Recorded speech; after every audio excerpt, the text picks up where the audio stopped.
ജീവിച്ചേ. ഏദന്റെ പ്രോസ്പെരിറ്റിയിലാ ജീവിച്ചേ. ഒന്നും കുറവില്ലാത്ത ഏദനിലാ ജീവിച്ചേ. പാപം തൊട്ട് തീണ്ടാത്ത മാനുഷിക പ്രകൃതിയിലെ ഇവർ ജീവിച്ചേ. എന്നിട്ട് പോലും അവിടെ പിശാച് എങ്ങനെ ജയിച്ചു? ചതിയിലൂടെ ജയിച്ചു.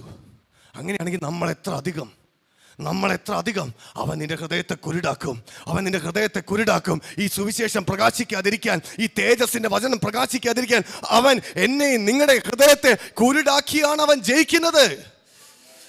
Hallelujah, hallelujah. അപ്പൊ പിശാചിന്റെ അവൻ ഉപായിയ, അവൻ ചതിയനാ. ഹല്ലേലൂയ. അടുത്ത വാക്യം എഫേസ്യർ 6:11. പിശാചിന്റെ തന്ത്രങ്ങളോട് എതിർത്ത് നിൽപ്പാൻ കഴിയേണ്ടതിന് ദൈവത്തിന്റെ സർവായുധ വർഗം ധരിച്ചുകൊള്ളുവിൻ. പിശാചിന്റെ തന്ത്രം, സ്കീംസ് ഓഫ് ദ ഡെവിൾ. പിശാച് എന്ത് ചെയ്യുന്നവനാ? തന്ത്രം മെനയുന്നവനാ.